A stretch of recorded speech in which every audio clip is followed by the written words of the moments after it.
Ang lunch namin ngayon ay beef broccoli with green and red bell pepper.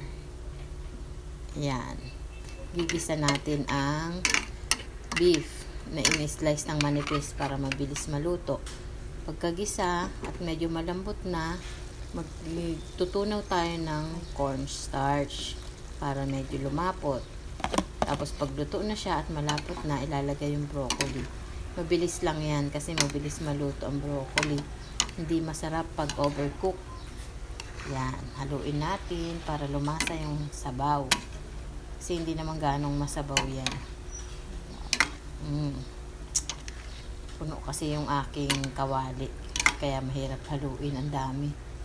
Nabili ng anak ko yan sa Baguio.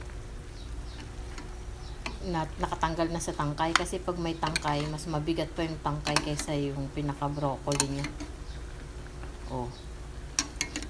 Kaya mas mura yun. Kaya lang, kailangan lutuin mo na kasi masisira yun pag walang balot tapos mabubulok siya. Pero 1 kilo yan.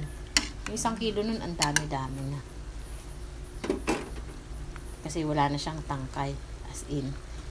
Saka ilalagay na natin yung green and red bell pepper. Mayaman sa vitamin C yan. Kaya masarap din. Hindi masyadong luto dapat.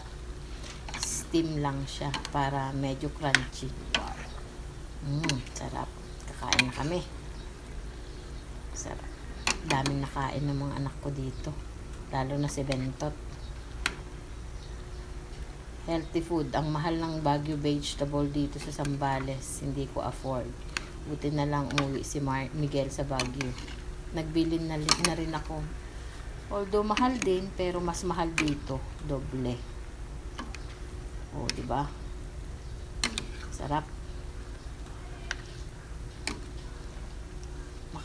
Kumakain ba kayo nito? Yun, Lumabas ng kanyang mga beef. Ang lipis.